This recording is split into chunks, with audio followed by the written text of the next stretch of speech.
ஓம்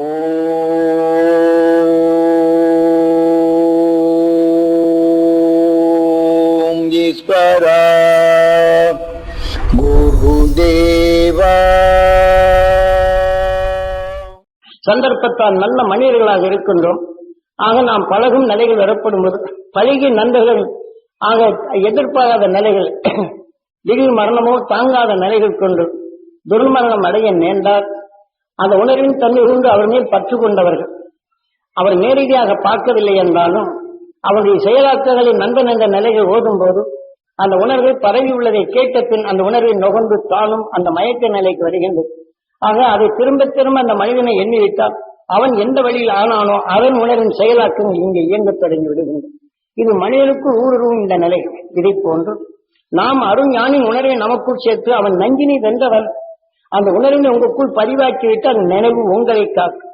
ஆனால் அவன் பிறவியில்லா நிலை அடைந்த நிலைகள் நீங்கள் அடைய முடியும். இந்த உணர்வில் ஊன்றிவிட்டால் நினைவில் கூடி ஆக நஞ்சினை ஆற்றிடும், அந்த நஞ்சினை அகற்றிடும். அந்த உணர்வின் தன்மை உங்களுக்குள் விளைய வேண்டும் என்பதற்குத்தான் இது தெளிவாக இது உங்களுக்குள் பதிவாக்குவது. ஏதோ கதை சொல்லுகிறார் என்று எண்ண வேண்டாம்.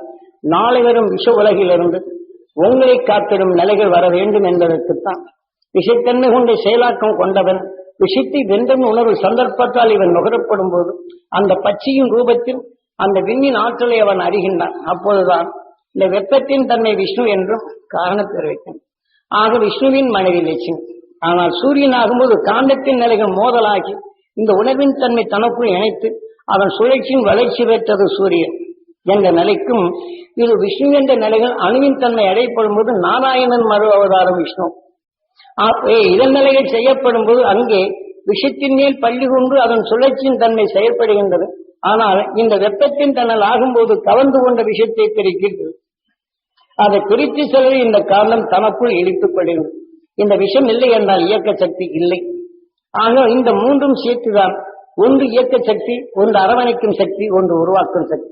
இந்த மூன்று நிலைகள் இதன் நிலைகள் வைத்துதான் இப்போது நாம் சொல்லும் உணர்வினை அது கவர்ந்து கொண்டால் சீதா லட்சுமியாக மாறுகிறோம். மோசமானவன் நினைக்கிறோம். அந்த மோசமான உணர்வு நமக்குள் வளர்ந்தவுடன் நாம் அந்த மோசமான செயலை தொடங்கிறோம்.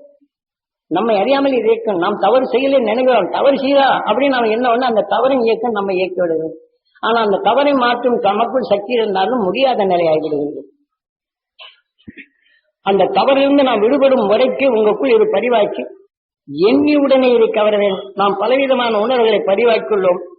வேதனைப்படும் சொல்லுகளை கண்டோம்னா அந்த உணர்வு ஒன்றிய பின் அந்த வேதனை உணர்வு சுவாசித்த பின் அந்த பூராம் சோர்வடைவது.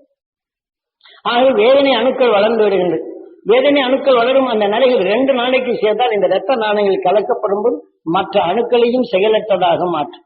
ஆக நாம் நகரும் உணர்வுகள் அனைத்தும் இரத்த நாணங்களிலே தான் கலந்து நாம் எப்படி இங்கே காற்று மண்டலத்தில் கலக்கின்றதோ இதே போலதான் இரத்தங்களில் கலக்கப்படும் இரத்தம் அனைத்திற்குமே உணவு எடுத்து செல்லுகின்றது. அதிலிருந்து வரக்கூடிய உணர்வின் சத்தை எடுத்துதான் நம் உடலில் உள்ள அணுக்கள் விளைகின்றது. ஆகவே நாம் உயிரின் தன்மை நாம் நுகர்ந்தால் ஆவின் தன்மை அடைந்த பின் நம் அணுக்களின் தன் உடலை இரத்தத்தில் கலந்த பின் இந்த உணர்வின் தன்மை செய்யாது. நாம் உணவாக உட்கொள்ளும் உணர்வின் தன்மையை இது பிரித்து நீரை பிரித்து விட்டு உணர்வின் சத்தை இரத்தமாக மாற்றுகின்றது நமது உடல் உறுப்புகள். ஆக இரத்தத்தின் தன்மை கொண்டு வரும்போது இந்த அணுக்களின் ஆகாரம் இதன் வழியை செலுத்துகின்றது. ஆக நாம் நல்ல உணவுகளை படைத்து சாப்பிட்டால் அது உணர்வின் தன்மை கொண்டு நாம் நல்ல எண்ணங்களை எண்ணினால் அந்த நல்ல அணுக்களுக்கு இந்த ஆகாரம் செல்லுகின்றது.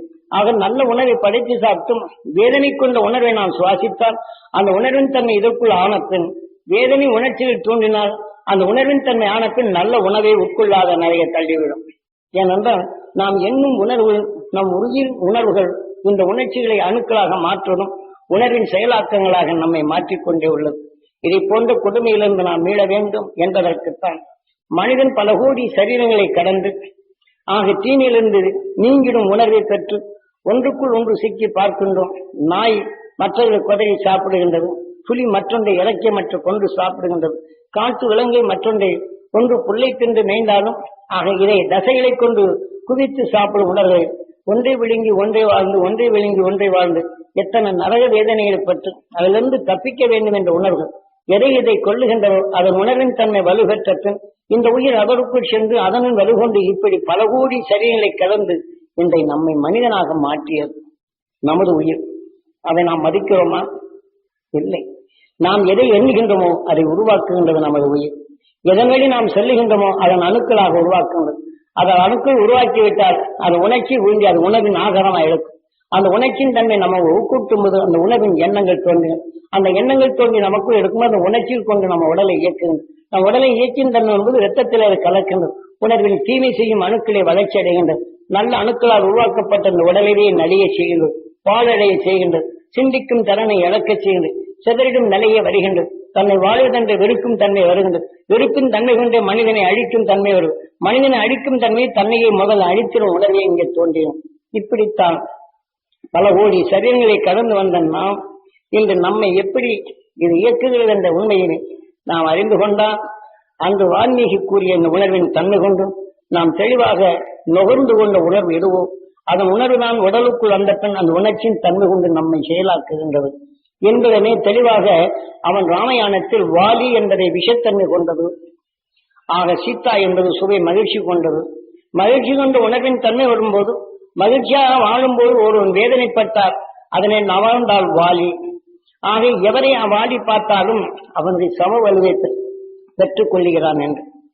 ஆகவே இந்த உணர்வின் தன்மை ஆக இதே சமயத்தில் இவன் கொடூர உணர்கொண்டு அந்த பட்சியை தாக்கினாலும் அது பாச உணர்கொண்டு தனக்குள் வரப்படும் போது ஆக அந்த வேதனை என்ற உணர்வுகள் தோன்றி இந்த பாசத்தை கலந்து இவனுக்குள் கருவெளிக்குள் பாய்ச்சப்படும் போது இவனுள் மறைந்த உணர்வின் பாசத்தை தோன்றுகின்றது.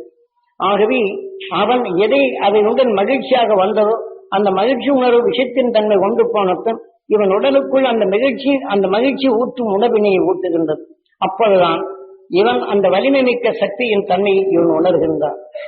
ஆகவே இவனுக்குள் எடுத்துக்கொண்ட உணர்வுகள் வாலி என்ற நிலைகள் இங்கே தாக்கப்படுகின்றது. ஆனால் அந்த வாலி என்ற உணர்வு இதை தாக்கும் உணர்வே வருகின்றது. இவன் கொண்டிடும் உணர்வு வந்தாலும் பாசத்தின் உணர்வு கொண்டு இதை அடக்குகின்றான். ஆகவே நாம் பாசத்தை எதிர்நேல் கொள்ள வேண்டும் என்பதனைத்தான் அன்று வால்மீகி தெளிவாக கூறுகின்றான். ஆக அறுவழி பெறும் உணர்வை நஞ்சினை வென்றிட்ட உணர்வின் அறிவை நாம் நுகர்ந்தவென்றால் அதே சமயத்தில் நமக்குள் வேதனை என்ற உணர்வோ சலிப்பு என்ற நிலையோ சங்கடம் என்ற நிலை இது வெல்லலாம்.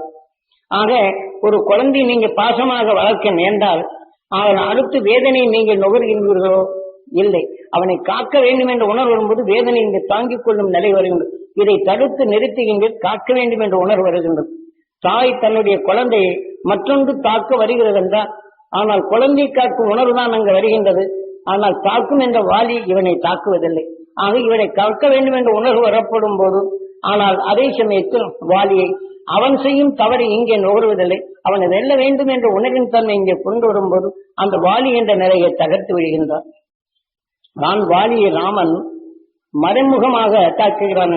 ஒரு வேதனைப்படுவதை கூர்மையாக கவனித்தால் அந்த உணர்வின் தன்மை நாம் நல்ல குணங்களை அழித்துவிடும். ஆகவே இதை மாற்றி இதை வென்றவன் அவர் உணர்வை நுகர வேண்டும் என்றுதான் இங்கே வருகின்றது.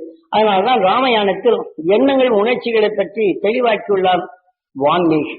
ஏனென்றால் பாசத்தால் உணர்வின் தன்மை எப்படி இயக்கியது, அவனுடைய செயலாக்கங்கள் எப்படி இருந்தது என்ற நிலை அவன் அனுபவ ரீதியிலே உணர்வு உணர்ச்சிகள் எப்படி இயக்கியது என்றும் அவன் தெளிவாக்குகின்றான்.